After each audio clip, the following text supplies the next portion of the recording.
ติสรเนนะสหปัญจศีลานิยาวิสุวิสุรักนาทายาติสรเน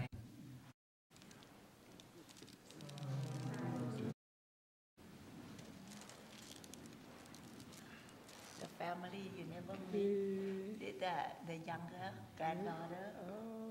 With my second grandson. You remember him? Okay, nice to see all of you again. Okay, we all gonna ask for breath from teacher. Okay. Sadhu, sadhu.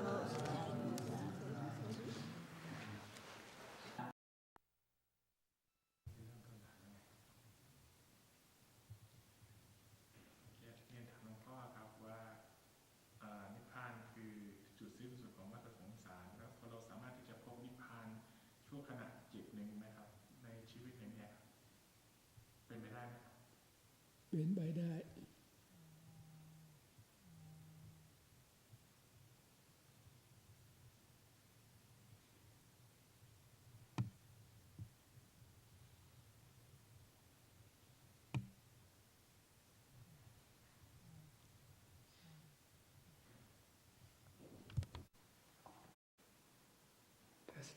The gentleman asked me about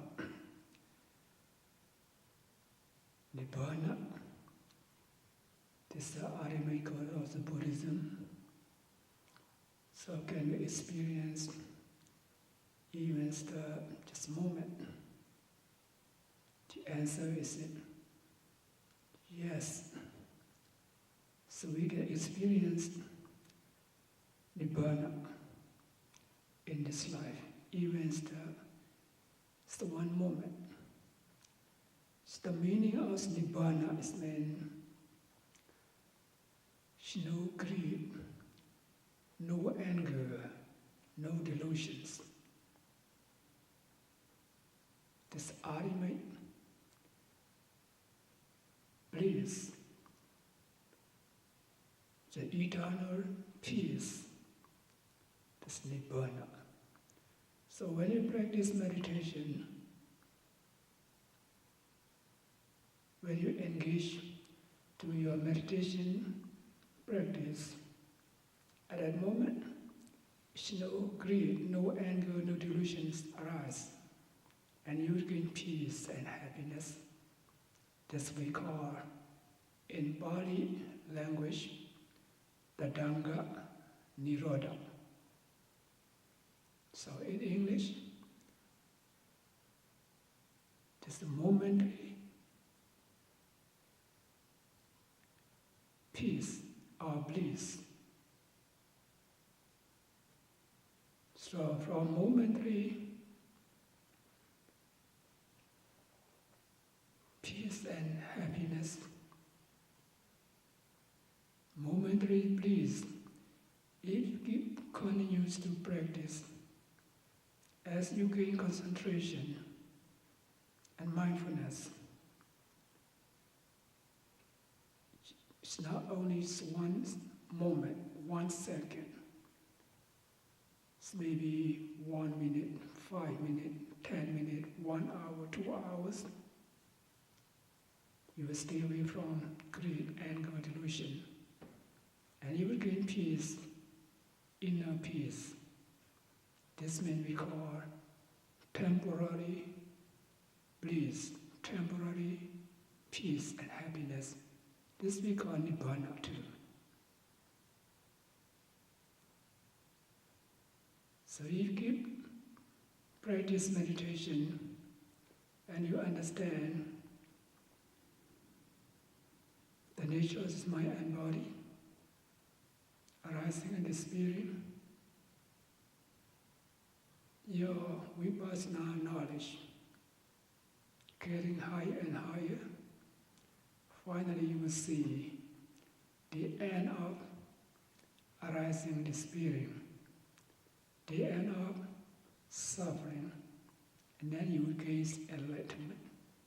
So when you gain enlightenment, this really you will experience the ultimate bliss, eternal happiness, Nibbana.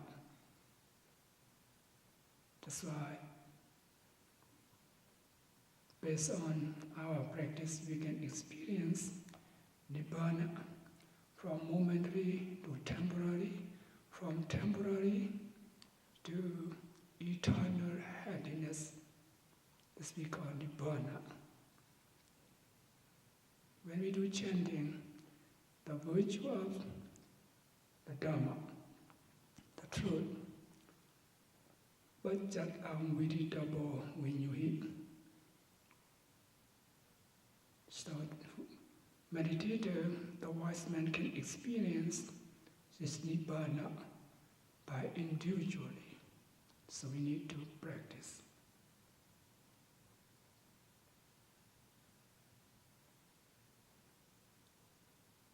By practicing meditation, we can gain the first stage of enlightenment, become stream enterer.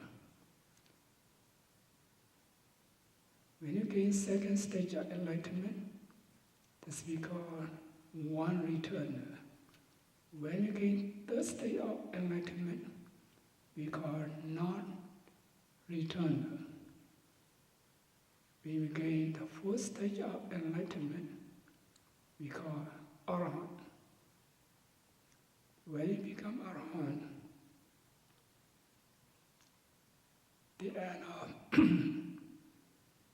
the dead consciousness is no more rebirth. There's no rebirth, no decay, no disease, no death, no greed, no anger, no delusion. Just all kind of suffering totally removed, eradicated. That's we call Nibbana. Fully, totally,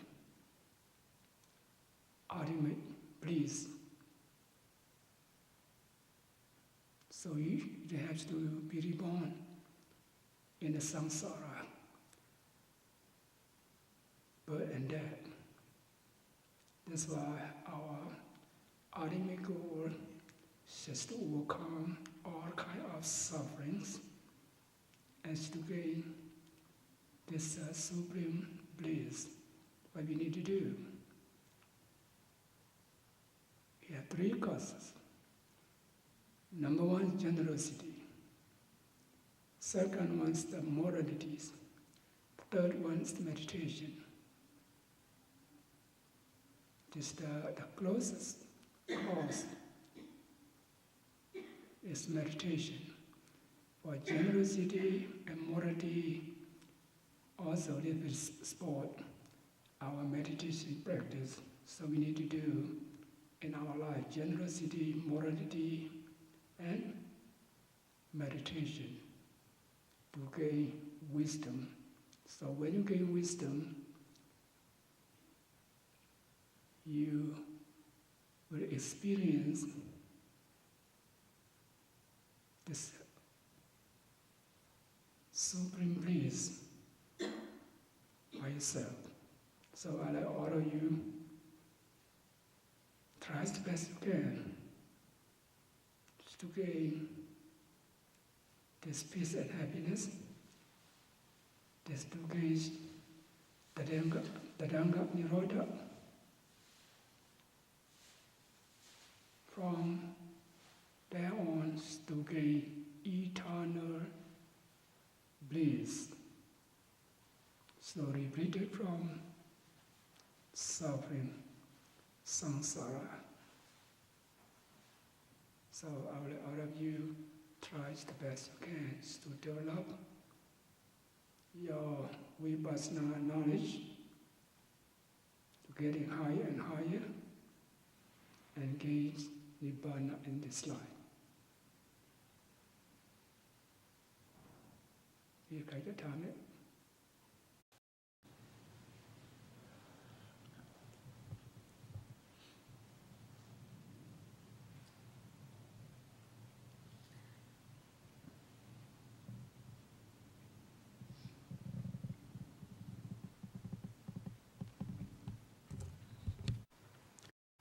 It's the time of the Buddha.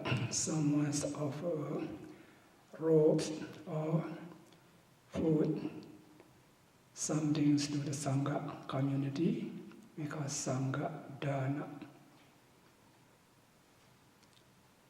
And we also have the Bhukkalika Dana. So, donate some things to one person, two person, and so on, but individually. So we have different offer Sangha Dana to the Sangha community, offer some things to individually. So since the time of the Buddha until now, slightly 5 months, let's go out for lunch. Didn't mention about that, what monk they invited. So they invite the monk, the Sangha community, and then I instructed to go, 5 monks go outside, Sikha Sangha Dana. So all of you today come to offer lunch to the monks and meditators. This Sangha Dana too. It's not me, you come to offer lunch to Ajahn Chaiya only. Right? So, to the monks. This monk here is not only the present monk who live in this monastery, the Sangha who live in this world. So you think about the virtue of the Sangha. We have 9 virtues of the Sangha. We recite that every day, Suparipano, Uchuparipano, and so on. So remember, that's the virtue, recollection of this, the virtue of the Sangha, and you offer something, whatever. It's not only drug, it's not only the food, anything you offer. So think about, you offer to the Sangha community in this world. So the present monk is like the representative of the monk had to receive this Sangha gift, Sangha Dana from all of you. So when we offer Sangha Dana, the Sangha community, you will gain the great profit then by individually. Why? So if you offer something to individually, for example, you offer something to the monk, if that monk possesses sila, morality, concentration, and wisdom, so become the good fear of merit, so you will gain the profit too. If the monk, you offer something to him, slap up morality and so on, you will get very little profit. But when you offer to Sangha, community Sangha Dana, so you think about the virtue of the Sangha, Suparipano, the Buddha holy disciple, they are rightly practiced, and so on. This means it's like you offer to the noble person.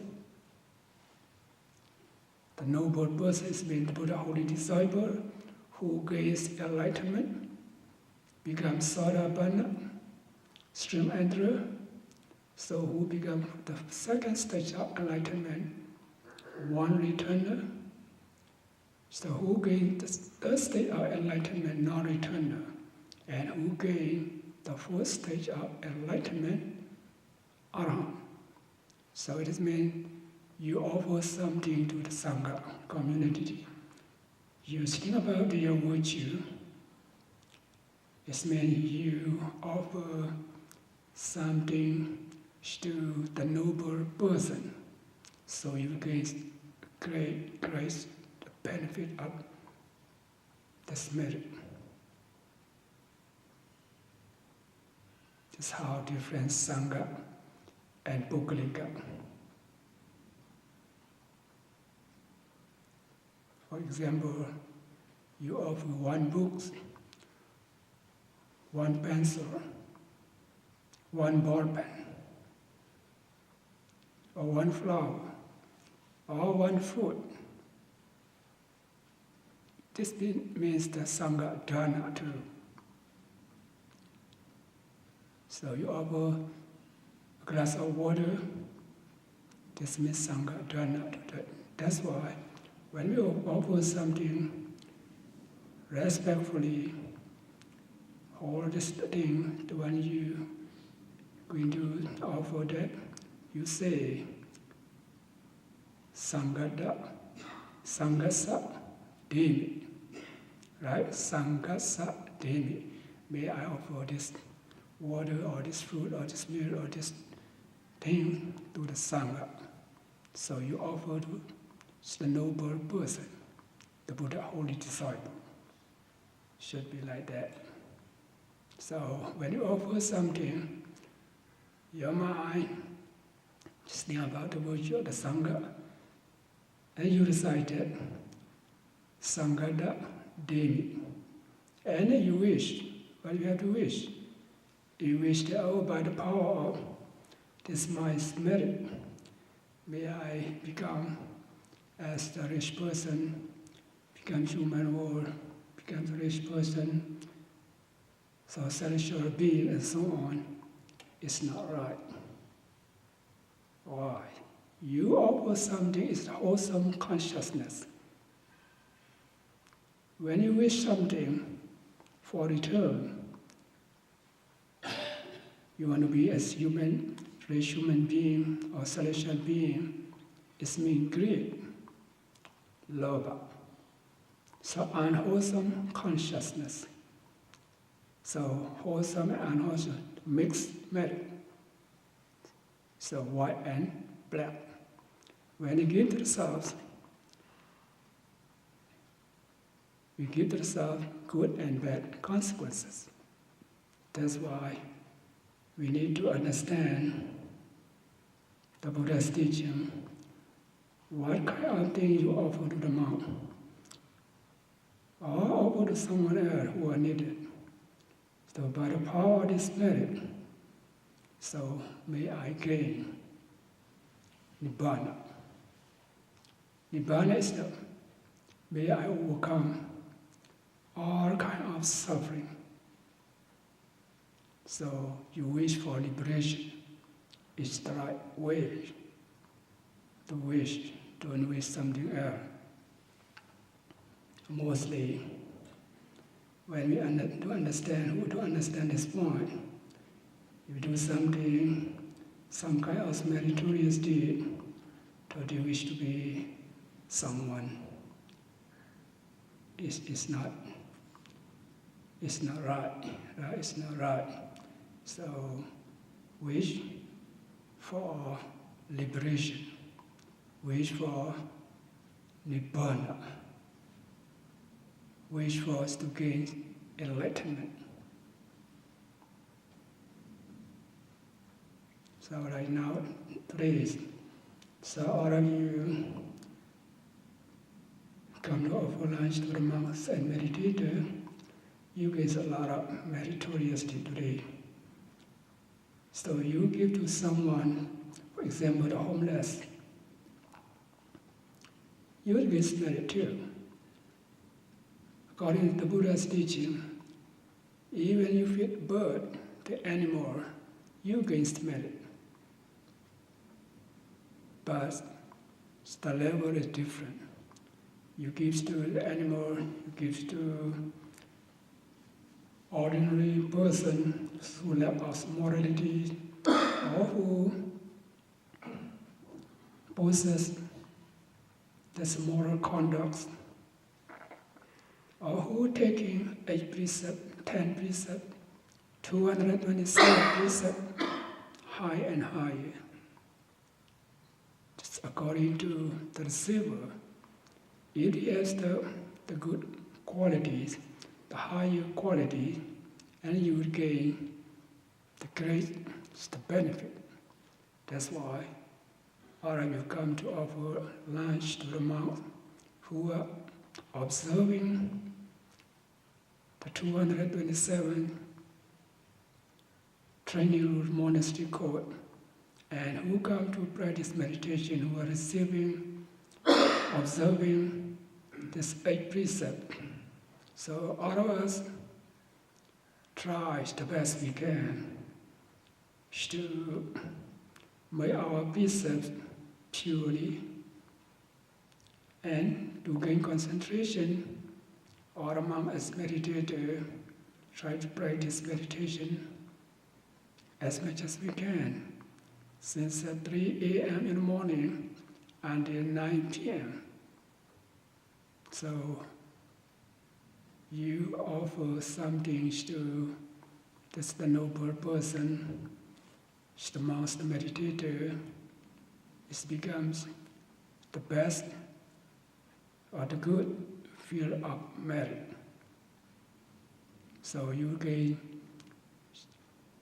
this great merit too. So as all of you know, you offer lunch to the monk.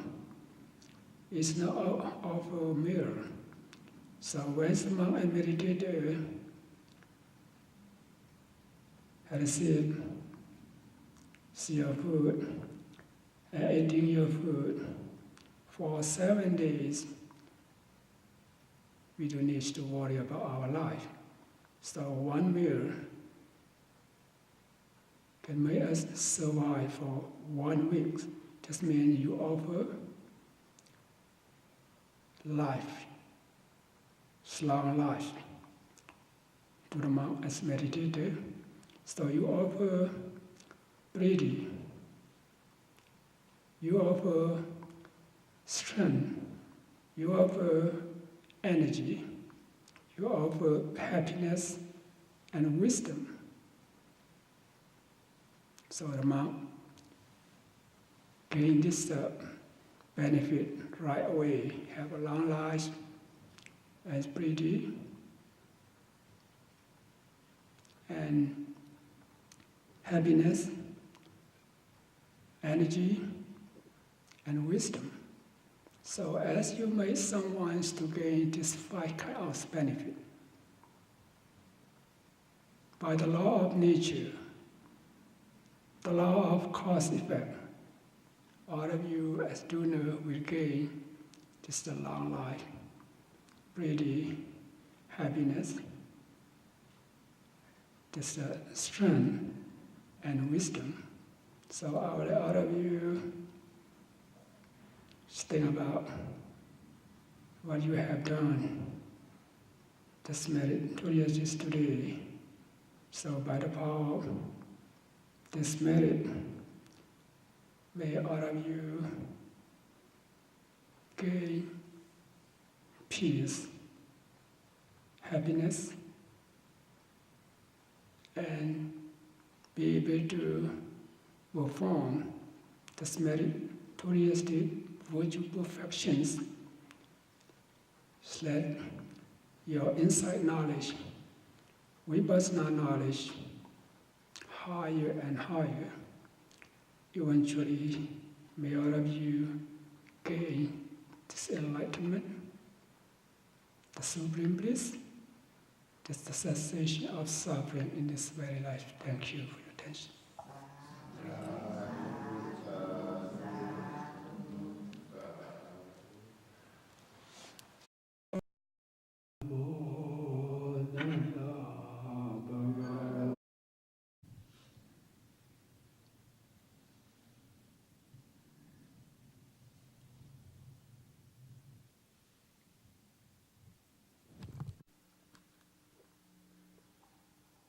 Mostly our Asian people didn't want to ask questions. Maybe they already know the Buddha's teaching. For the Westerner, they have a lot of questions. If we ask them, they raise their hand at the same time. So they have a lot of questions. So in our daily lives, we do the good thing just from our heart, from our pure volition, in Pali language, we already know Chetana, so volition, or motivation,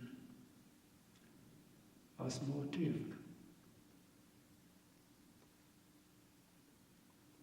When you have the pure motivation or volition,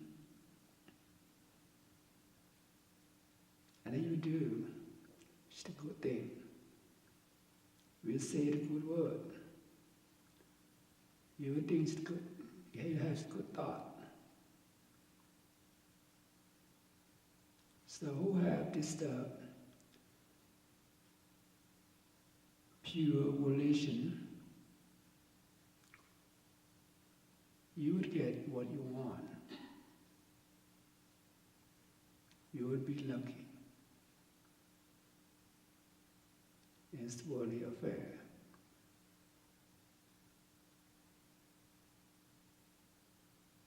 Like today, all of you come to temple. No one force you. You must go to the temple. You must go and offer lunch to the monks, to meditator, and so on. It's from your heart, from your pure volition. Chetana, you want to do that without expecting any return. That's why you come to offer lunch. This means good volition. Volition here is two kinds of volition. Good and bad. Some to kill someone, to steal someone's belonging and so on. It's the bad volition. So what we have to do, we should have this pure volition and do what we should do, say what we should say, think what we should think. As the result, you will get what you want according to this good volition, what you have done. This Buddha called it this the action. It's action. You have good action, you will experience the good reaction. You will receive the good thing. So that's why we need to have this pure or good volitions in our daily life. Wherever you go, you live, you stay, you work. So try to have this good volition. Do as much as you can. You'll get what you deserve to get. And another thing is you should have a wisdom, knowledge. When you have good wisdom, good knowledge, this wisdom knowledge is not similar, as all of you know, it's the worldly affair. We start from kindergarten, step by step, until we get the degrees. Even degrees, you have many different levels. For the spiritual development, also, you need to have this higher knowledge, higher wisdom.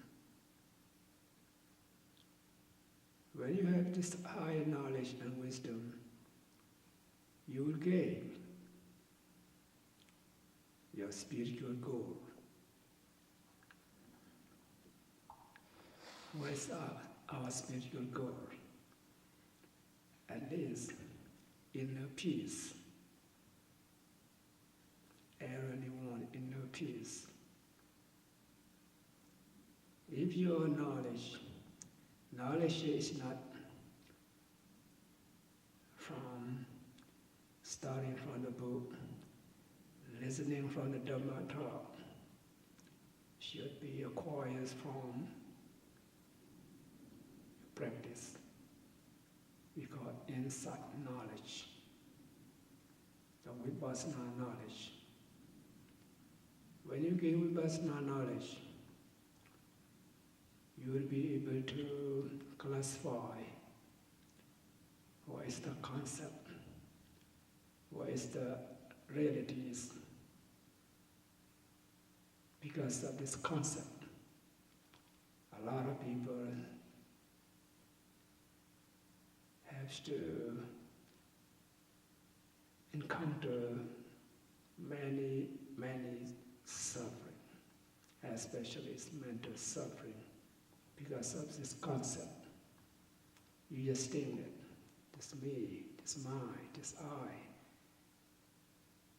and so on. So this concept is the cause of suffering too. When you be able to understand realities is mean just mind and body. Just five aggregates exist.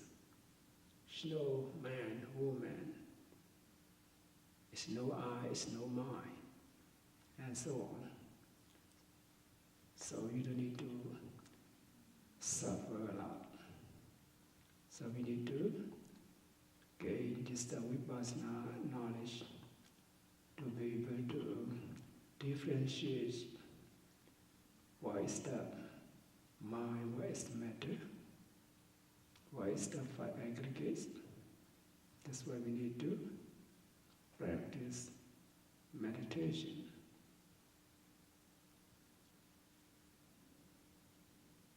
As you practice, you will understand more and more, deeper and deeper, higher and higher. And you will gain inner peace. Think about when we engage with vipassana practice. You try to wash your mind, your thought, your feeling, your sensation, your emotion, and your body. So what happens to your body, feeling, sensation, emotion, thought, and so on? You realize that they are arising. You know everything what is the arises will be disappear. It's nothing stable, last long. This means you will gain a little higher knowledge, vipassana knowledge. When you understand their nature, what they is the really are,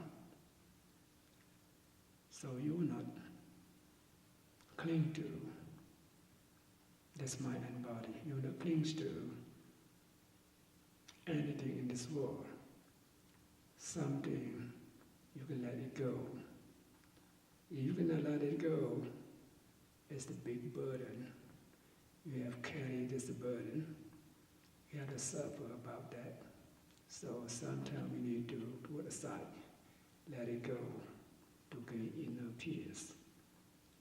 So to gain this inner peace, we need to practice. Bhavana, practice again and again, many times. So many years, the rest of our life. Because bhavana, we need to develop that.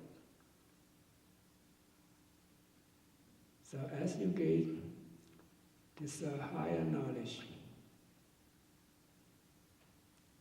eventually you can gain this enlightenment. That's mainly what I'm talking about. If you have this pure or good volition, you will get what you want in this world. If you gain knowledge, especially vipassana knowledge, up to the path knowledge, fruit knowledge. So you will gain enlightenment, you will experience eternal peace, Nibbana. So all of you, improve your mind, yourself. So elevate your mindfulness, your concentration, your wisdom, and practice insight, vipassana, and to gain knowledge higher and higher, and gain inner peace as the result. Eventually gain eternal peace, Nibbana, this life. Thank you for your attention.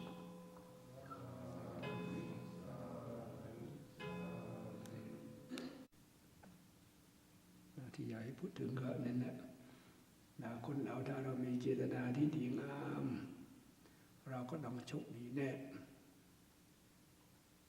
เราไม่มีเจตนาดีเราทำอะไรเราก็ทำดีเราก็พูดดีเราก็คิดดีเมื่อเรามีเจตนาที่ดีทำดีพูดดีคิดดีแล้วก็ได้สิ่งที่ดีสิ่งที่เราต้องการแล้วก็โชคดีถ้าเจตนาไม่ดีเราก็โชคไม่ดีข้อหนึ่งข้อที่สองเราก็ต้องมีปัญญาที่ดีปัญญาก็วิปัสสนาปัญญารู้นามรู้เหตุรู้ผลรู้ไตรลักษณ์ขึ้นไปเรื่อยๆไปก็ถ้าเรารู้อย่างนี้จะได้อะไรก็ได้รับผลประโยชน์ความสุขจิตใจที่สงบเราไม่ได้ยึดติดอะไรใช่ไหมถ้าวิปัสสนาญาณของเราเจริญก้าวหน้าจนบรรลุมรรคญาณผลญาณไปแล้วก็ได้บรรลุบรมสุขพระนิพพานเพราะฉะนั้นถ้าปัญญาดีเราจะได้บรรลุมรรคผลนิพพานถ้าเจตนาดีเราก็ได้โชคดีถ้าสรุปก็มีอยู่2 ข้อในวันนี้ต่อไปจะได้กรดน้ำหนักพรกัน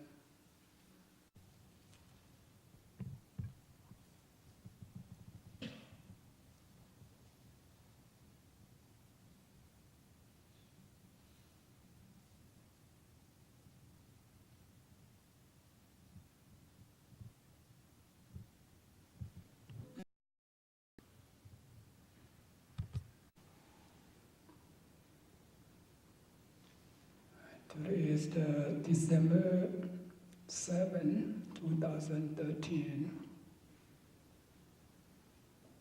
Some of you, as usual, every Saturday come to offer lunch to the monk, nuns, the meditators.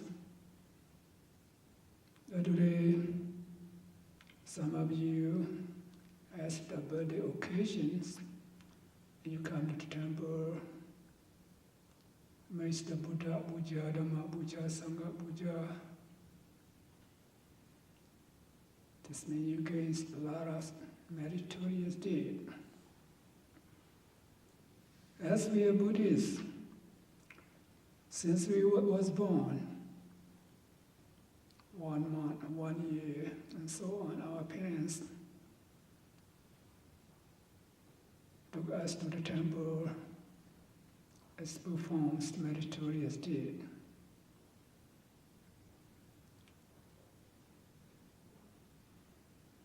We be getting older, it's a chance to get married.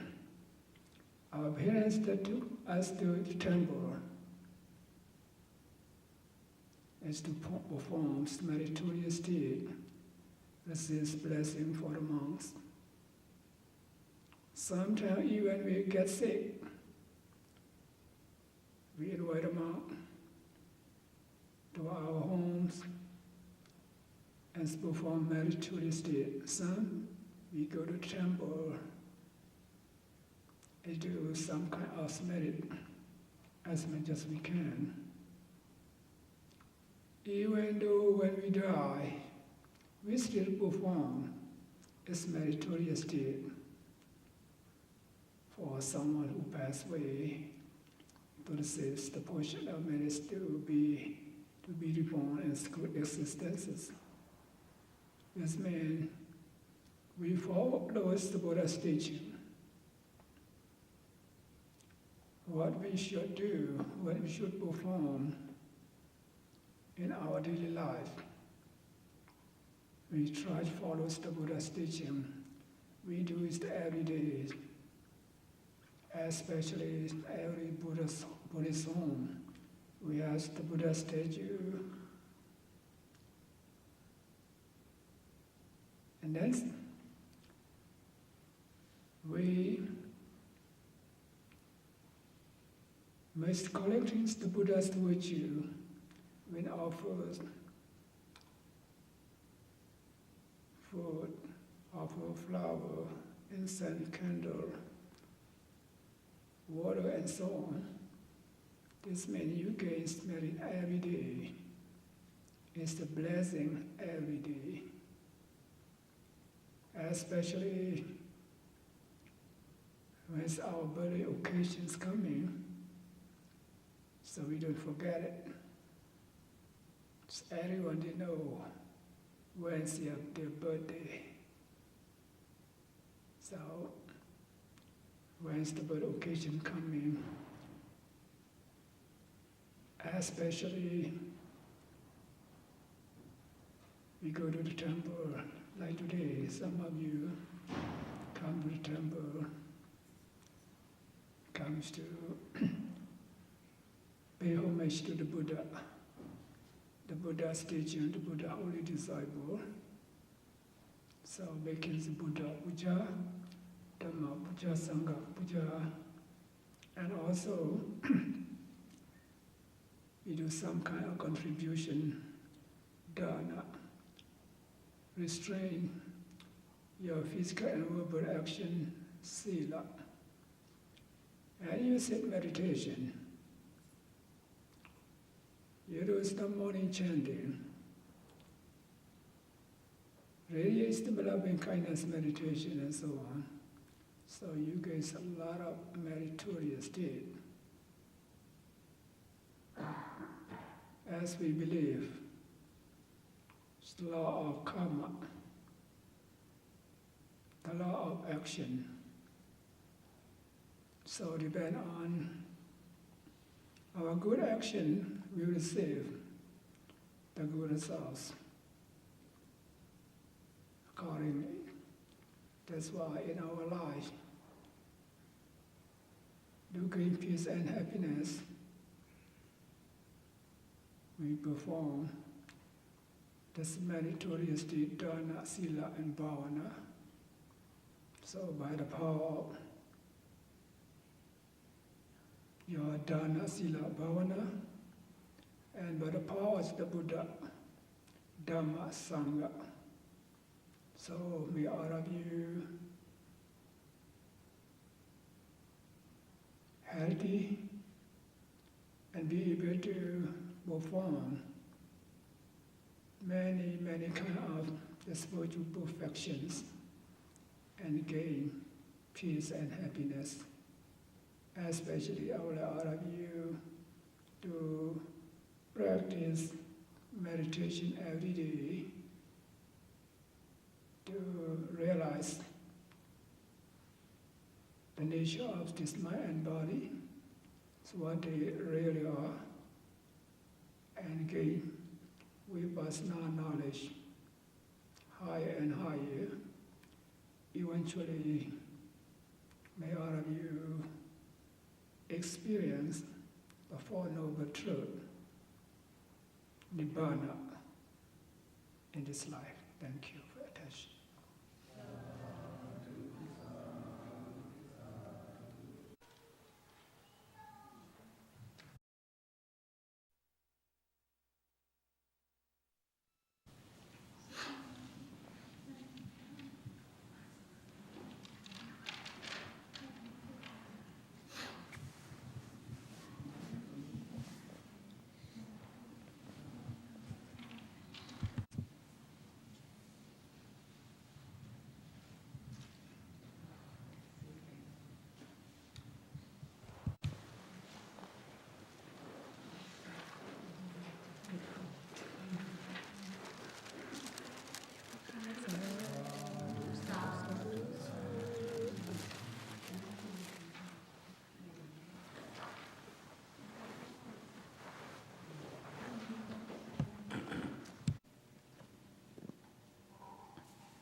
It's now New Year 2014, right? No more 2013. Or else getting older for 1 year. But it's not getting older, should be getting wiser. So we need to improve our insight, our value. What is the human's value? It's loving kindness, compassion, patience, forgiveness, understanding. So we need to improve ourselves.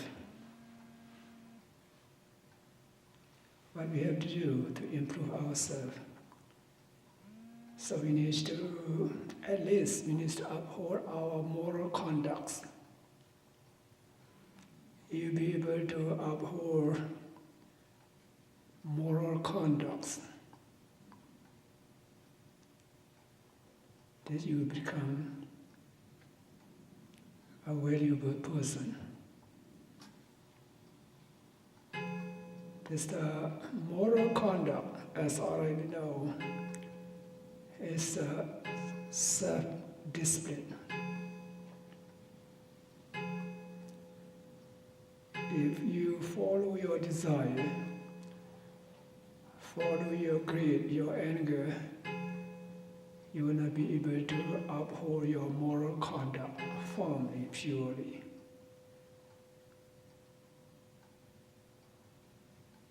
So we need to have self-discipline. Even though no one sees you, you know yourself,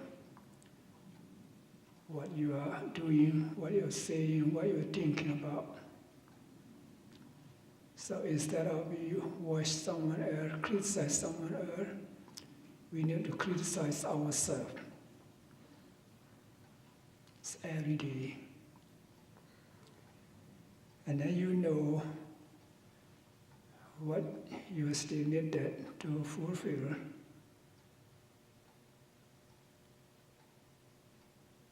And as already you know, it's the moral conduct, it's the human's character, it's the moralities. If you do something, say something, think about someone else, how they feel. So compare with ourselves. So no one wants someone hurt us, destroy us, lie to us, and so on. So as we don't want, we have to refrain from this unwholesome action. Don't harm anyone, don't destroy anyone, don't lie to anyone. So we need to make a strong determination to have the self-discipline. When you think about yourself, you know, are you a good person or not? No one knows that exactly. So we guess someone, oh, maybe this person is a good person or a bad person, just guess outside, his behavior. So we cannot read their mind. So someone cannot read our mind too, except we stay together, live together longer, and then we understand. So, someone's nature. So we know ourselves the best. After we know ourselves, we need to improve to be as valuable human beings. And then you will gain self-esteem. You're proud of yourself. So I'm not like normal someone else. So you know about yourself, as you know about your mind, and then you will gain self-respect. So we need to improve ourselves until we be able to respect ourselves. That's the human value. You will gain the human value. You respect yourself. Someone else will respect you or not. It doesn't matter. Doesn't matter.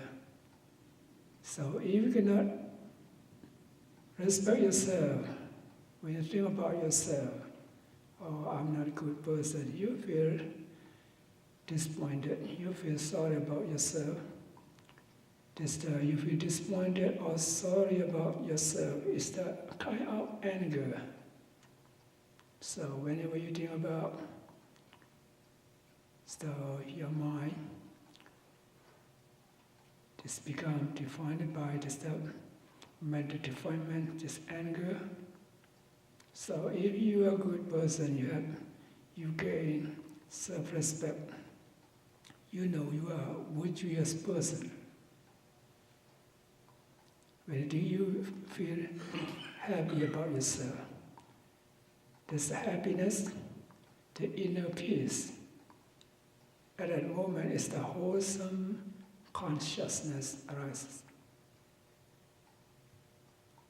So we need to possess this human's value. So what you can do for someone else? We need loving kindness, maitri. So we need to make someone be happy, help them as much as you can, as we are moral beings. So we need to possess this loving kindness. If someone you need help, suffer about something, maybe about your health, about your business, about your family, so what we can do, help them to overcome suffering, overcome difficulties, overcome physical suffering as well as mental suffering by your compassion. Because sometimes, so as human nature, we cannot live alone. We have to live with the society, work with the people around us. So you will not receive the good action. It's always. Now some, maybe you will see, you will hear unfavorable action for someone. So this means testing for you. Still about. So I have to let it go. I have to be patient about that. So you'll be able to be patient, even though you have ability to return. So you don't no reaction. And then you be patient. You'll be able to patience to let it go. And it don't disturb your mind. This means you possess human value. So think about that. All this kind of behavior, this kind of word is not good. When you understand that, this you get lesson from your experience. So you will not do like someone, you will not say like someone else said it. So this we need to improve ourselves every day. So and then you will gain patience. You can forgive someone else, you can let it go. And then you'll be happy in your life. So who possess this self-respect. So we need to As we know, as we understand, we need to put into our practice to possess this the human's value. So all of you tries to, develop these human values every day. So all of you have to go to work, deal with someone else every day. So you will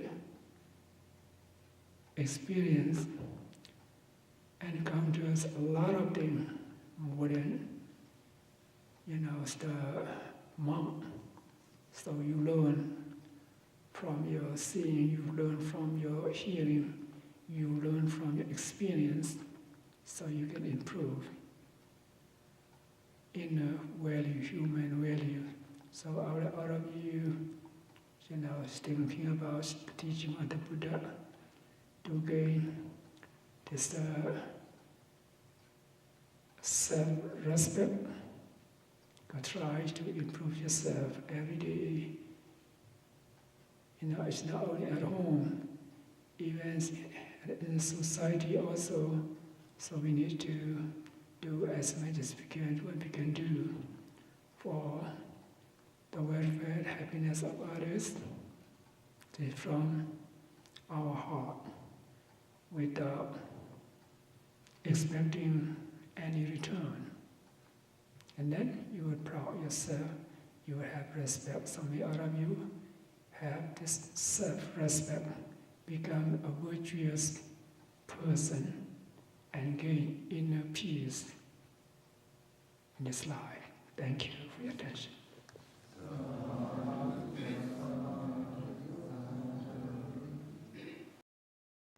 เราก็เจริญสติปัฏฐาน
Yam pi mayam pante visu rakanataya tisaranena saha pancasila niyajama tadiyam pi mayam pante visu rakanataya tisaranena saha pancasila niyajama.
Today is January 11, 2014.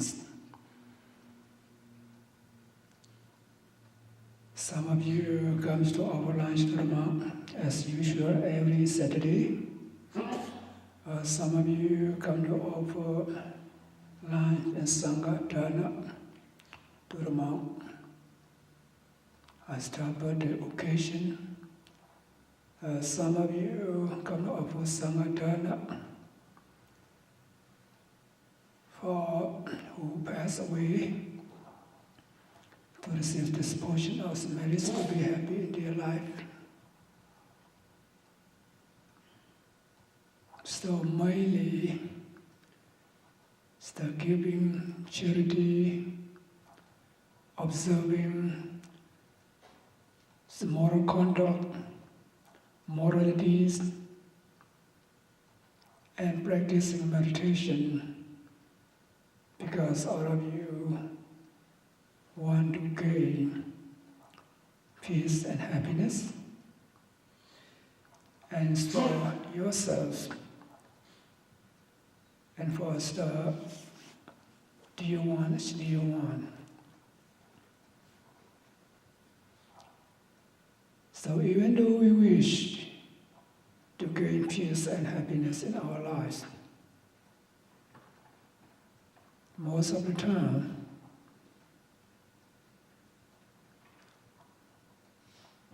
so we feel sorry about yourself, about your business, about your health, about someone else who are related to you. So why we have to suffer about what are we sorry about that? That's the main cause is because we don't accept the nature. So everything in this world is subject to change. It's nothing lasts long. So including yourself, living beings or unliving things, are subject to change. And sooner or later, let's think about ourselves. We're getting older and older. Finally, we have to depart from this world. This subject will change. Still about our business. It's also subject to change. It's not steady, not stable. How about our families, our relatives, friends? All subject to change. So our ancestors, our great-grandparents, our grandparents, some our parents, they already depart from this world, this nature. So everything is subject to change is nature. So we understand, so everything is subject to change. It's nothing lasts long. But just gaining this understanding is not enough. We need to possess this wisdom, this knowledge by practicing meditation. And then you will be able to accept it. If you don't accept this law of nature, the subjects will change, you will suffer about it. That's why the Buddha says, this is the cause of suffering. Sorrow is the mental defilements.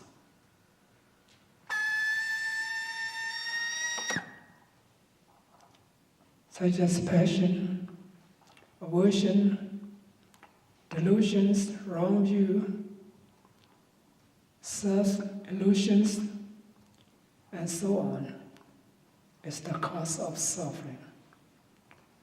When you crave for something, you will experience about in your life. You are not happy because you crave about something, you attach to something or someone, and it's what you worry about. So when you worry about something or someone, you will not feel happy. So we need to practice meditation, this understanding, this our life, by the insight knowledge. So as you know, you will be able to accept it. As you will be able to accept it's the non-self nature, uncontrollabilities, you will free from sorrow, lamentation, mental suffering. So we need to practice meditation to realize the nature of this physical and mental phenomena, to realize it's our lives, it's our world, this law of nature. So everything is subject to change according to their conditions. So everything has to cause have conditions.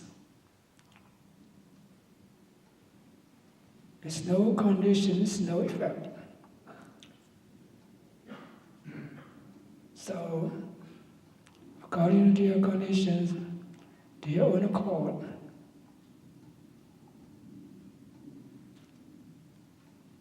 so in our lives, sometimes we feel happy, sometimes we feel sorry.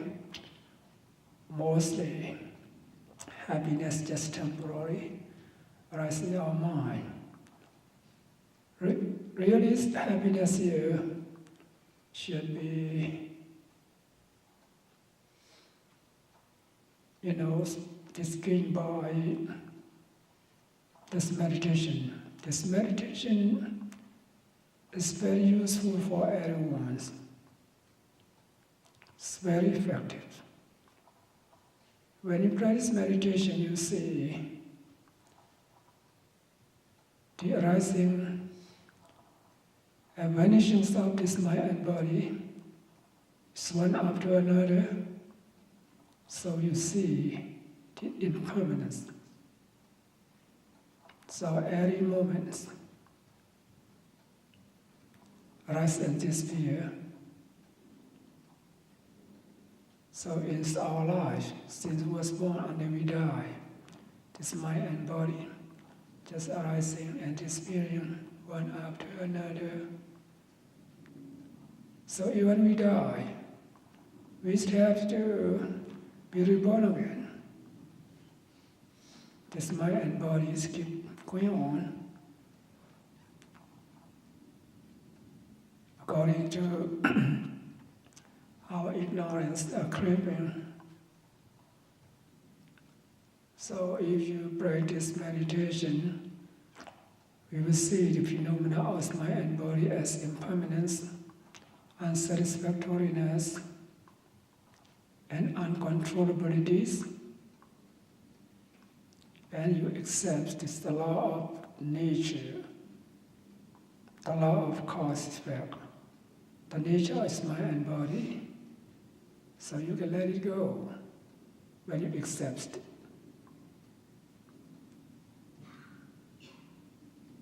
So in our life, we encounter a lot of difficulties, like someone when they forget about our body. So every day it's getting older and older, just changing. Our families, our relatives, also the same. So it's nothing steady in this world. We call impermanence. So when you understand this fact, you can reduce your suffering, especially your mental suffering. I regard about physical suffering, it always appears. Think about that. You cannot sit still. You have to move. You have to change. Why you have to move to change? Because physical suffering. Sometimes you feel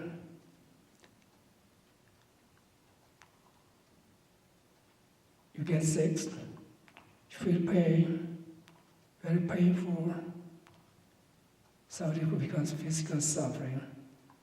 But if you practice meditation,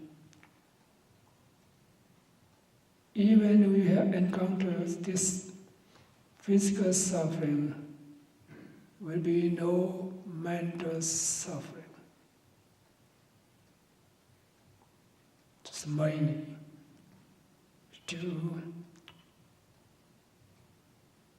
eradicate this mental suffering, we need to start practice meditation. So the meditation thing is very easy, very simple, but very effective.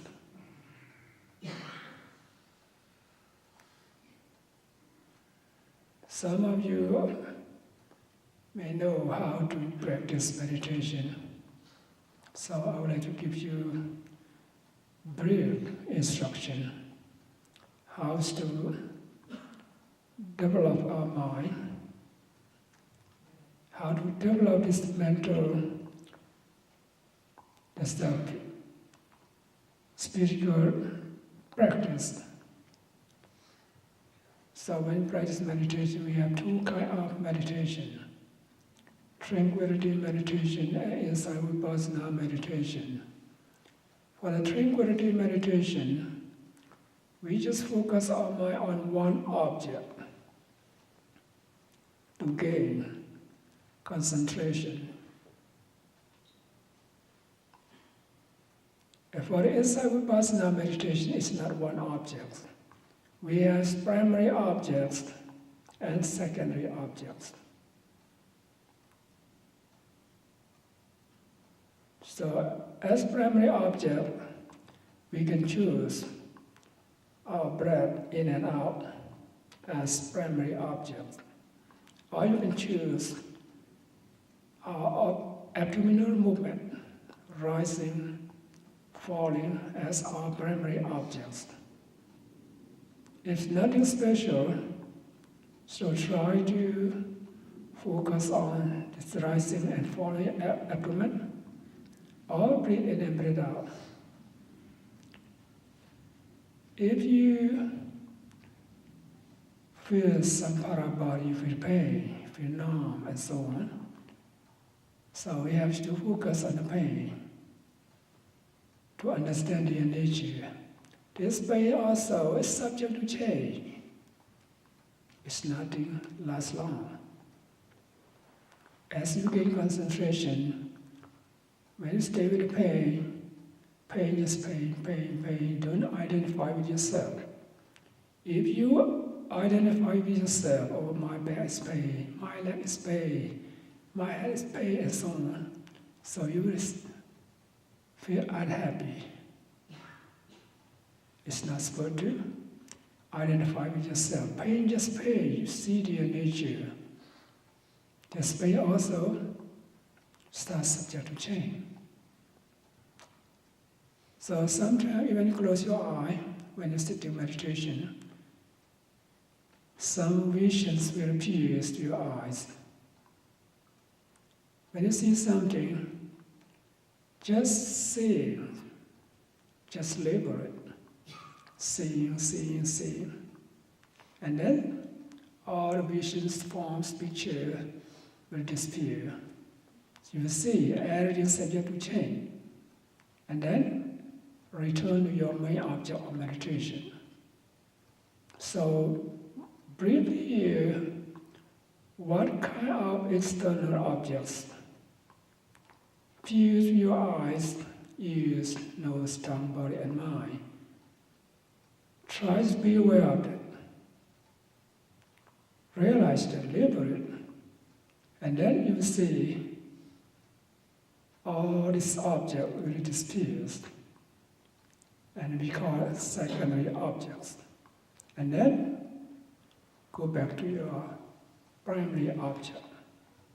So by doing this, you will see the rising, falling your abdomen since you was born on we die, just arising and disappearing all the time.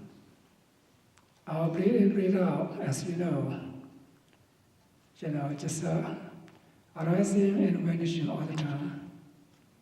We cannot stop. We cannot control our breath. We cannot control our abdominal movement. This we call non-self nature, uncontrollable. So you practice meditation every day, many, many days, many, many years. You will get to know, get to understand the nature of this mind and body. So every moment is subject to change.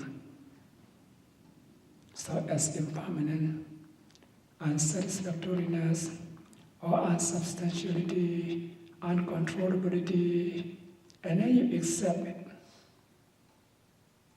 So what happened to yourself?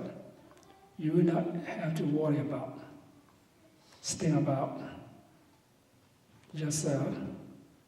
If you have to die right now, how come?